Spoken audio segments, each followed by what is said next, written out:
part 2 of the Reading show, the World War II Weekend, which is, again, you'll see there's lots of stuff that we covered, and we couldn't do it really all in one show. We could have, but then it would have gone really long, and we figured that'd be a good idea just to keep it in 2 parts, so we could discuss, things along the way and how we felt, what our experiences were, so we could relate to you folks on what it was. So anyway, Oshkosh next year is going to probably run a week. We're going to have to do 7 episodes. We're not going to Oshkosh this year. Next year. Next year. Next year. Well, we're going to be there, hopefully doing it live. Oh, that's true. Yeah. So that'll be nice. Hopefully we'll get some help with that anyway. Yeah. So just to recap on what you saw for the first, this is the 30th anniversary of the Mid-Atlantic Air Museum's World War II Weekend at Reading, Pennsylvania. Boy, that's a long phrase there. And from what we know now, because it's already been a week, there were record crowds. I mean, Friday was a little light because of rain. Saturday and Sunday were packed, though. Saturday was the Saturday typically is the biggest day for any air show. That's where everybody goes, because Sunday people do things or are traveling or whatever. But yeah, it was. We were there in the morning for the most part, and most of our footage that we have here is in the morning. So the crowds were relatively, I mean, they were still busy for 8 o'clock, 9 o'clock. Yeah, we people hopped pouring in early, too. We tried to get in early because we had an appointment. Yeah, the lines were unbelievable. Yeah. It's a good thing we had our passes. And just waiting there at that appointment, just people were coming in in droves. But, yeah, so they had record crowds and with over 60 warbirds and over 1,700 reenactors of all types. And then, dozens of vehicles over a 3-day event. And, all the reenactors were there the whole week. That was their sort of holiday. They camp out there for the whole weekend experience. I mean, they live, breathe, and eat everything, period, from that era in World War II. And they make it so real, too. It's very cool. I mean, you read the signs and they make it very period, very real. The signs that they make, I was going to say they might upset a few people nowadays, but no PC really over there. There wasn't PC over there, which is cool. There's not supposed to be. That's the whole point of keeping history alive. This is how it was. I mean, you see everything from how people lived. I mean, they literally have little areas, and I don't even know. They're like rooms, if you will. It just built. It's like a Hollywood set. Everywhere you go, everybody's got their individual there's tents. Houses, there's sections of tents. There's radio shows. Live radio show broadcasts. Yeah. How they did all that. There's parades of the people and equipment, and just people just milling around in period clothing who just show up. Not necessarily reenactors, but they show up just because they want to be a part of that whole look. So they have a flea market. You could buy vintage clothing there, surplus, everything. And some people just bring in what they have. Like there was a woman with these the V's, like the victory sign. Oh, in the main hangar, displays. They were just like she probably had a couple hundred of them. And sweetheart jewelry. It's what it's we both saw one of them, and I was like, "Oh, how much?" And he kind of chuckled, and she goes, "That's not for sale. That's mine." Well, I mean, I use the V whenever I can in a lot of our logos, and of course, V stands for Velasco and Victory, so it kind of coincides and works really well, and it's a no-brainer. Just use it, So anyway, if you get a chance to go to this once-a-year event at Reading, you must go. If you have any love of history of World War II, and doesn't matter what subject matter, vehicles, airplanes, you name uniforms, it's there. Everything is there. And you're going to see throughout this episode some of the video that we took of of the sights and sounds of just what went on there. So anyway, we've done enough talking. Let's let the show continue, and you'll see for yourself. We'll recap afterward. Welcome to another episode of WingNut RockHead, Part 2 on the Reading World War II Air Show. And we're in the C-97, and we're going to make our way to the cockpit. So Dawn could fill us in on some information on this particular aircraft. Woohoo! Let's go. Look at this thing we're in. This thing is amazing. Did you know this is a C-97? I did, and there's a lot of interesting things how this particular aircraft was made. It's the last one still flying. It is. Sorry if I'm distracted by the P-51. I mean, is anything flying? Anyway, we're here inside the cockpit of the C-97, as Brock had just mentioned, and we're looking out. This is the first aircraft you see when people come in the main gates, and there is a line around and around and around, sneaking all over the place. And good thing we got here early to be able to do this. Line. We'd like to thank the crew of this aircraft for letting us in and do this. So we're going to plug you guys at the end credits. But anyway, have a look. Look at all the gauges on this. This is a 4-engine cargo aircraft that was partially made from a B-50 or B-29. Kind of similar, but the B-50s came out later with the air intakes underneath the engines. And it was one of the only planes used in the Berlin airlift, too. That's right. And as we stated, it's the only one flying in the world. So this is quite a treat to be able to be in one of these. I have not been in all my years so far in going to air shows and being involved in the aviation business of sitting in one of these. I mean, I've seen this particular aircraft in various places, but first time they're letting us actually do this, so we're fortunate to be able to do this. So there are a lot of switches. There's 4 of everything because of the 4 engines and so forth. The nose of this aircraft there's really no nose. It's just there. But there's a huge cargo area, and it weighs about 95,000 tons. Tons is that, or pounds? 95,000 something. Oh, we have gross weight. I'm reading my cheat sheet. Whatever it says, it's got to be right then. So, but this is cool. Very interesting.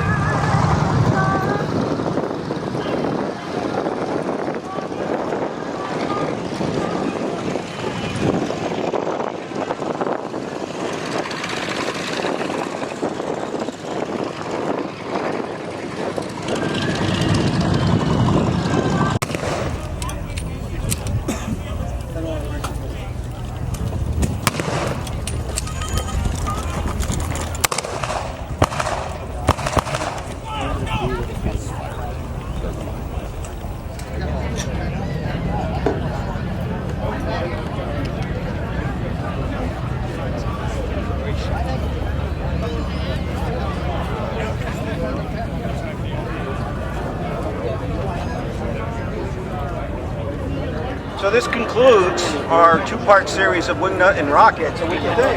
I thought it was amazing. This place is great. The reenactment is great. This motorcycle is great. Look at this. I'm in a sidecar. Yeah, this is awesome. Awesome is this? And there's a German version of this. The Germans have their own, and they're in Kappa too. But we're not really German, so we're going to stick with the patriotic United States. And hey, this is God and country. We believe in everything what this country stands for. We want to keep it that way. So we'd like to bring in here the owner of these fine motorcycles. There's 4 of them. He has one of every kind that was made. Robin, if you want to come in and say hello. This is Robin. What's your last name, sir? Markey. He owns these fine motorcycles. And Mark, if you want to explain a little bit about them, how did you acquire these and what model these are? I lucked out as far as acquiring them. My father was an Indian dealer. So I grew up in an Indian motorcycle shop. Lucky you. Whatever. And so I actually restored this bike in 1977. Wow. And I've been riding it ever since, doing living history events and or whatever. It's one of my main beaters. It's just a good, reliable old World War II motorcycle. It's an Indian, what they call a Model 640V. It's basically the Harley version was a WLA, so it's a 45 cubic inch 750cc flathead motor that was made by Indian. They made approximately 3,000 of these for the military, early war, 1940 and 41. But there were 4 used during the war, 4 different types, you said? 4 main models that Indian made for the war. 2 of them, most of them were early. They made a 74 cubic inch, what they called a Chief, a Model 340. They made approximately 3,000 of those. They made a 741, which was a smaller version of this, which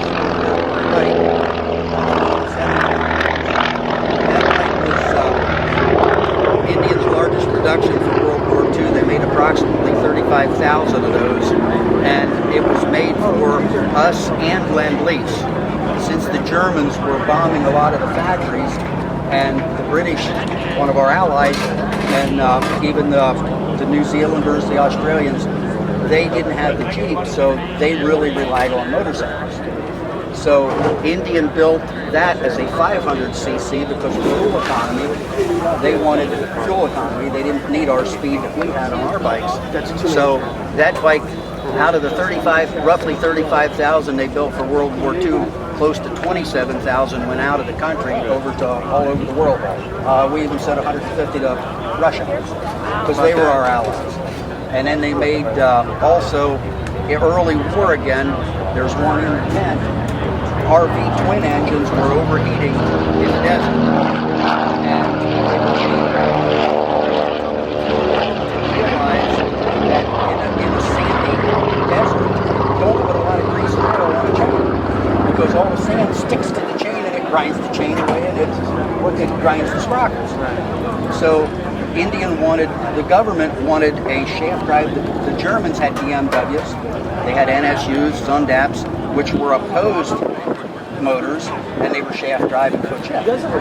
So the government contracted with Indian, and at the time we didn't have the Jeep. So this is pre-Jeep. So the government contracted with Indian and Harley to build them some shaft drive motorcycles. So Indian and Harley each built 1,000. And there's one, like I said, inside. They bought all of them and used them, but they were an opposed flathead. The Indian Moto Guzzi actually copied Indian's design in the late 70s. But it was an opposed V-twin on like a 90-degree V-twin. Shaft drive, 4-speed foot shift, dual carburetors, chrome molly frame, chrome molly fork. I mean, way ahead of its time. Shaft drive, rear suspension, front suspension. But the Jeep and Harleys looked like a BMW. They basically copied a BMW, which, whatever. But as they were going on, the Jeep came into being at the same time. The Jeep had less moving parts. It was cheaper to build. You could put 4 or 5 guys in a Jeep. You could put a trailer on it. You could put a machine gun on it. So basically, our motorcycles after that, we still used a lot of them, but most of our motorcycles were dispatch riders, which we were still the fastest thing in the World War II motor. So even for running, we did a lot of convoy duty. So a lot of your World War II vehicles, 25, 30, 35 miles an hour. The motorcycles as MPs could run convoys.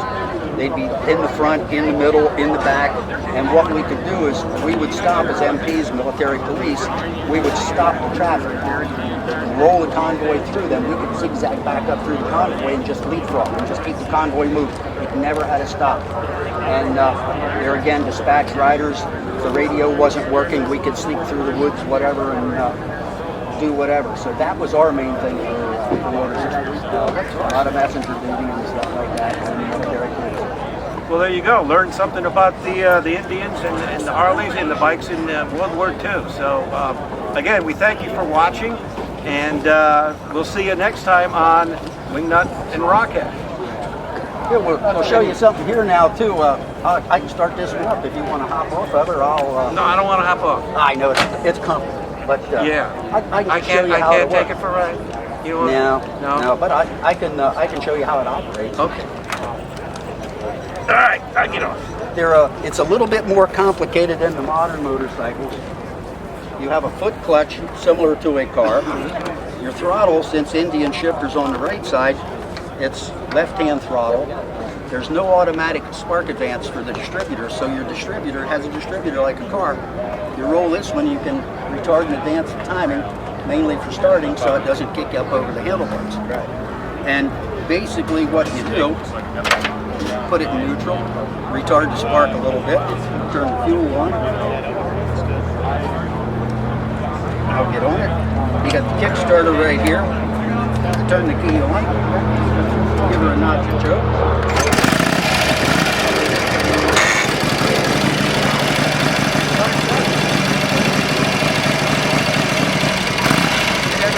weight. Slow your timing down. There's no synchronizers. I'll put it below here. Since I got this beautiful young girl in the sidecar, I got those over.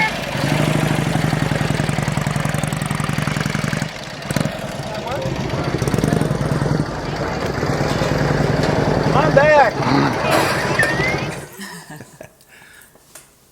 All right, so what you guys think? That was awesome, huh? I mean, geez. I Yeah. mean, we had so much fun. We got a little bit of color. We got some sun. It was over 90, 95. It was like a 90-something. It was very hot. And to see some of those guys in Oh my wool gosh, I know those uniforms with heavy layers and wool layers and leather uniforms. jackets, it's like And running around with like, you know, full backpacks and, you know, like parachutes yeah, and everything. whatnot, just all their gear. I'm glad we got some of the parachutes coming down, but I wish we would have gotten more reenactments on video. That would have There been was nice. so much to. We would have There's just just need so a much whole, going on, you yeah. know, a crew B just to get all Yeah. that stuff, Yeah. footage, and then there would have been a whole nother, a longer show based Yeah, on it would all have been that. 3 more episodes. Yeah, and they may have to pay us for Yeah. promoting their show. But in any case, we love to do that because we, you know, I mean, I haven't been personally in Fighting Colors, hasn't been to that show in such a long time.